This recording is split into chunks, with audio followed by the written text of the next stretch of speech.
The following presentation will be discussing modelling throughout the 1960s to the 1970s. Fashion and modelling these days are a part of everyday life.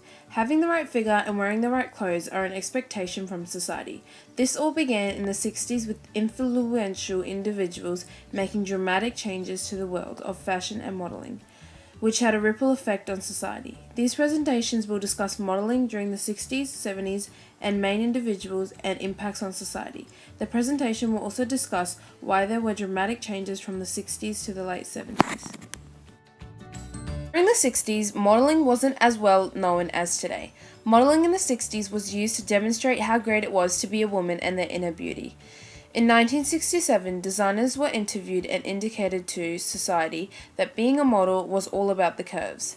Many designers preferred women to be a larger size, also known as curvy, with the designer from Vogue saying, "I always said to models to gain weight. Curvy women showed off more space age." As the 70s started, a 16-year-old girl weighing at only 40 kilos entered the modeling industry, who was nicknamed as Twiggy, starting a revolution where being skinny was everything.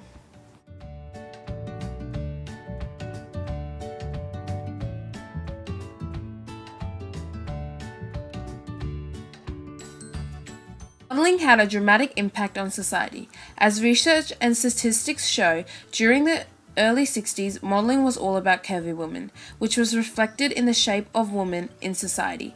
As the modeling industry developed and individuals changed the way of thinking about the industry, society started to see a different side to the models and modeling. In the 1970s, individuals such as Twiggy started to change society. Many women who wanted to take on board the modeling career started to think that the skinnier the better. Society started seeing modeling as let's see who can be the smallest and fit into the smallest clothes. As clothes were designed for this new cylinder shape, women started to reflect this in society. Many women started to gain health issues, and one of them being anorexia. Some models even used to drink carrot juice and dry toast just to keep their figure. Eating disorders are definitely on the increase. There's been a huge surge. We have 7 and 8-year-olds with anorexia and bulimia. When their mothers are doing it, they think it must be okay. This is where many younger girls started to take note of anorexia as well, and more health issues started to begin. Curves on models with the bodies of real women filled out clothes and caused quite a stir. This was quite a big issue during the 60s. Many modeling industries, as well as designers, started to question if being a thin model was better or having curves to show off space and age was. What a real woman should look like? The main reason behind the revolutionary change to models and sizes was society. Society was the main issue driving the change. Many designers saw that models needed a change, and slowly as the 60s progressed and individuals started to impact the change, society saw the way thinner models looked, and soon later, designers accepted the way thinner models were presented in the industry. Curvy models still were present in the industry, but as thinner models were accepted by society, soon later, society made its own way of viewing a curvy woman. Big boobs, then a normal lady, waist and small legs.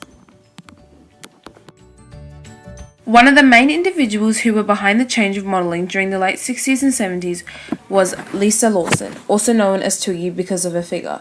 She was not only known for modeling, but also had her hands in acting, clothing lines, accessories, cosmetics, and even dolls. She was named Face of 66 by Daily Express. Many people saw Twiggy with her slim figure and short boyish hair representing youthfulness and the new-found 16's freedom.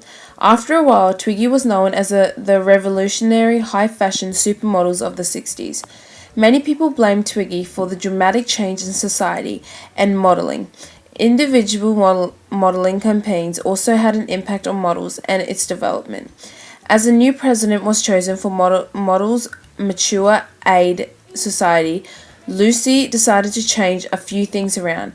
She had sisters who were also models and told them to lay their pageants and wage a war on calories to keep their figures and their jobs secure.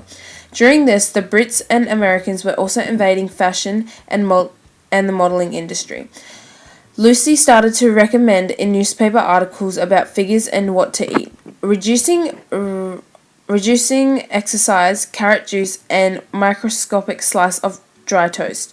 Things like this were mentioned everywhere. As the French had dominated the fashion industry as well as modeling, it all came into end in the 60s. Designers from New York started to import models from Italy, Sweden, England, and American, showing off the boyish bodies. This was the first move towards models having to be thin.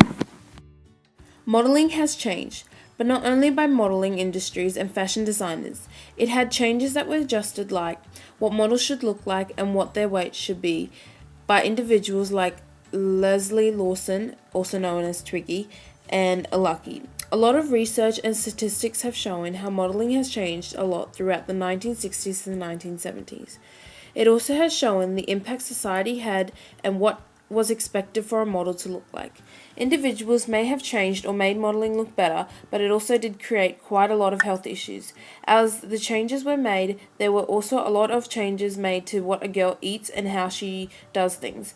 The modeling industry has developed double or maybe even triple in size than what it was in the 60s and 70s. Even though skinny is everything now, curvy women still represent woman pride, and being yourself is everything.